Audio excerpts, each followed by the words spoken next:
San Quentin, life, death row, and executions behind closed doors. Before we dive in, smash that subscribe button, like this video if you crave the darkest corners of crime, and comment below, because inside San Quentin, every secret has a price. The night was colder than usual for San Quentin. Fog crept over the barbed wire fences, swallowing the razor-sharp silhouettes of watchtowers. Somewhere deep in the death row block, a man whispered his last prayers. Across the prison, lights flickered, and the echo of distant footsteps bounced off the concrete walls like a warning. No one knew what was about to unfold, but inside these walls, danger was never on hold. Detective Marcus Keane stepped off the patrol boat at San Francisco Bay, his trench coat clinging to him like a second skin. The call had come in hours ago, a body discovered near the perimeter fence, caught between the jagged rocks and the black waters below. Keane had been on dozens of cases, but this one smelled different. It wasn't a break-in or a robbery gone wrong. The victim had been someone who shouldn't have been outside these walls, and the manner of death suggested a message, something personal, something deliberate. Inside the prison, tensions were mounting. The wardens were jittery, guards whispering about mysterious letters intercepted between death row inmates. Among them, one man stood out, Vincent "Vinny" Rossetti, serving life without parole for a string of violent robberies and 2 confirmed murders. Vinny wasn't talkative, but when he did speak, his words carried weight, and his eyes, dark, calculating, seemed to follow Keane like a predator sizing up prey. Keane walked into the sterile, fluorescent-lit office where the warden waited, his hands clasped tightly behind his back. "Detective," Warden Hargrove began, voice low, "you're not just dealing with a body tonight. You're walking into the heart of the most dangerous men in California. And some of them have secrets that even their cellmates don't know." The body was moved to the medical examiner's lab. There, the details emerged. A man in his late 30s, identity unconfirmed, with a single, precise stab wound to the chest. There was no struggle, no defensive marks. The killer had been careful, methodical. Whoever did this knew exactly what they were doing. Clues were scarce, but the walls of San Quentin always spoke, in their own way. Security cameras revealed shadowy figures near the perimeter fence, too fleeting to identify, too coordinated to be random. Keane noticed something else, something chilling. The footprints around the scene didn't match any guards, inmates, or authorized personnel. Someone had snuck in, and someone had left without a trace. Keane returned to death row, walking past the rows of cells. Each man stared back, some curious, some calculating, some silently plotting. Vinny's cell caught his eye. He was sketching something in a notebook, frantic strokes forming shapes that didn't yet make sense. The detective tried to glimpse the page, but Vinny quickly covered it. "Detective," Vinny said, voice smooth, almost teasing. "You're looking for answers in the wrong places. Sometimes the walls know more than the people behind them." It was a warning. Keane could feel it in his bones. The body was only the beginning. Hours later, forensic teams uncovered something in the victim's pocket, a small key, old and corroded, with no tag, no label, and no explanation. Keane examined it under the light, turning it over in his hand. This key didn't fit any door in San Quentin. Not any official door. Not any storage unit. It was personal, secret, dangerous. Then, when the detective checked the prison logs, a name caught his eye. Michael Thorne, a former warden's assistant, missing for over a decade. But his disappearance had been brushed off as a voluntary escape from life, until now. The realization hit Keane like a punch to the chest. This wasn't just an isolated killing. This was a message reaching back years, tied to people still walking the halls, still pulling strings. And someone inside the prison had been waiting, watching, planning. The night ended with Keane standing at the edge of the death row yard, the fog rolling in heavier than before. He glanced at the shadowed cells and shivered. The key burned in his pocket, and he knew one thing for certain: nothing at San Quentin was ever what it seemed. And then, the cell door slammed open by itself. Before we dive deeper, if you think you've seen darkness, hit that subscribe button, like, and comment, because San Quentin is about to show you what fear really looks like. The slam of the cell door echoed like a gunshot through the empty death row corridor. Detective Keane froze. No one should have had the authority to open it, and yet the sound had come from Vinny's cell. Heart racing, Keane approached cautiously. The notebook Vinny had been sketching earlier now lay on the floor, pages fluttering in the artificial breeze of the security system. Vinny himself was gone. Vanished. No sign of forced entry, no broken locks, just an empty cell with his bed still made.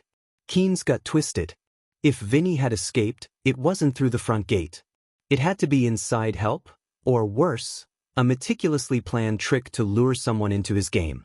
The key found on the victim burned in Keane's pocket, an unrelenting reminder that the night was far from over.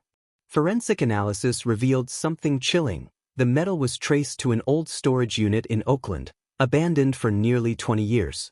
Inside, the unit had once belonged to Michael Thorne, the missing warden's assistant. And now it was tied to a murder inside the prison. Keane and his partner, Detective Olivia Santos, drove across the bay, rain slicking the streets like a black mirror. When they arrived, the storage unit looked untouched by time, yet something felt off, too pristine, too staged. Inside, they found papers, old blueprints of San Quentin's death row, photographs of inmates, and letters addressed to someone named V. Whoever had left this here was planning years in advance, anticipating events that were only now coming to pass. Vinny knew about this, Santos whispered, and he's using it to control the narrative. He's not just a prisoner, he's the puppeteer. Back at San Quentin, chaos was quietly growing. Guards reported strange occurrences, alarms going off without triggers, cameras glitching at critical moments, whispers in empty hallways. Keane pieced together fragments from interviews with inmates, threats, cryptic messages, and confessions whispered under breath. Vinny had influence beyond the bars, and it was spreading. Then came the second body. Unlike the first, this one was inside the prison walls. A trusted guard, found in a utility closet with the same precise stab wound. Panic rippled through San Quentin. Every officer doubled their rounds, inmates whispered about curses, and the warden convened an emergency meeting. But Keane noticed the smallest detail that everyone else missed: a tiny folded note clutched in the guard's hand. The note read simply, "The key unlocks more than doors. Trust no one." Keane's mind raced. Who else could be involved? How many had been waiting silently for this plan to unfold? And most importantly, what did Vinny really want? The pieces didn't fit, yet the pattern was clear. Someone inside the prison wanted to manipulate, to kill, to control.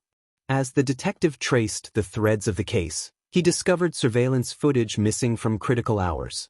Cameras that should have recorded the guard's last steps had been erased or tampered with. Someone was actively covering their tracks, someone who knew the system intimately, someone like Thorne. But if Thorne had been gone for years, could he still be alive, hiding within San Quentin itself, pulling the strings? Then came the confession, a smudged phone message found on a hidden guard's device, sent to an anonymous contact. "Vinny's ready. The final act begins tonight." Keane realized that the murder spree, the disappearances, the hidden keys, and the cryptic notes were not random, they were a countdown. Someone inside death row was orchestrating a plan that would culminate in something far deadlier than anyone could anticipate. The night descended like a suffocating blanket. Fog and rain blurred the lines between guard towers and cell blocks. Keane and Santos walked the yard, each shadow a potential threat. Somewhere in the darkness, Vinny, or whoever he was working with, was watching, waiting. And then a scream shattered the night. Not an inmate, not a guard, a voice neither fully human nor fully frantic, echoing from the depths of the isolation block.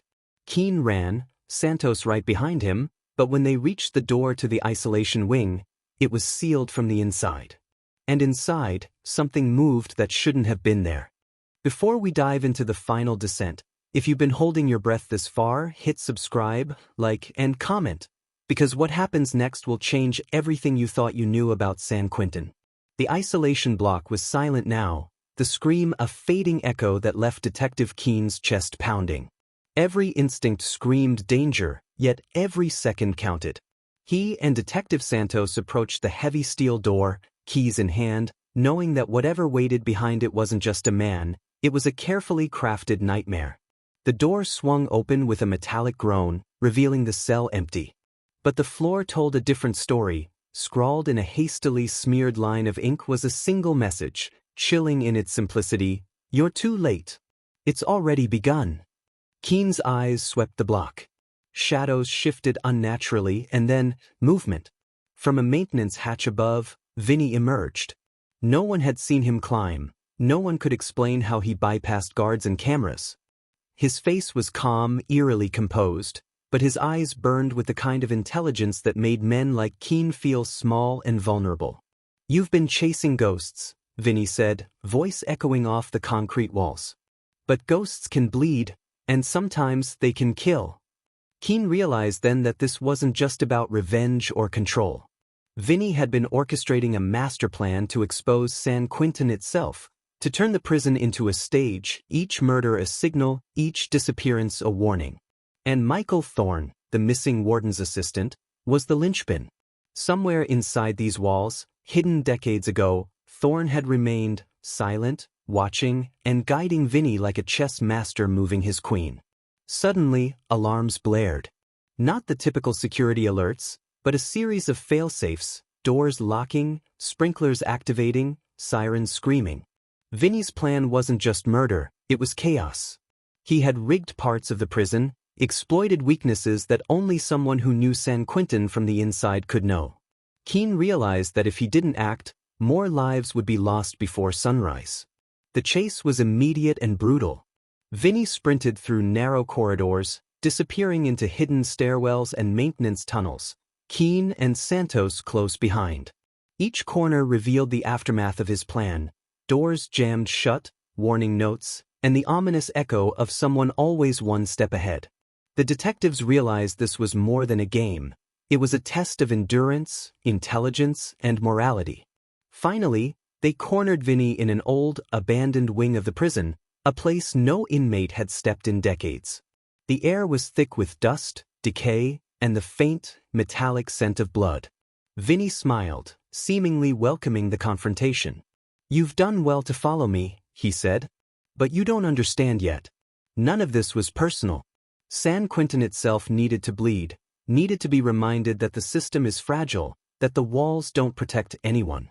Vinny lunged, knife in hand, but Keane intercepted, tackling him to the ground. A struggle ensued, brutal, raw, and desperate. Santos rushed in, securing the perimeter, while Keane pinned Vinny. The knife clattered across the floor. Breathing heavily, Keane noticed something in Vinny's pocket, a small bundle of keys, each tagged with names of inmates and guards, including Michael Thorne. He realized the final twist. Thorne hadn't just been hiding, he had been orchestrating a final act, using Vinny as a proxy. And the plan wasn't over yet. Some doors remained locked, some secrets yet unrevealed. But as backup arrived, Vinny was handcuffed, his calm demeanor intact, almost satisfied. "You think it ends here," he whispered. "But San Quentin, it never ends. You may have caught me, but the system will keep making monsters. Always." Keane and Santos watched as he was led away, the weight of the night pressing down on them.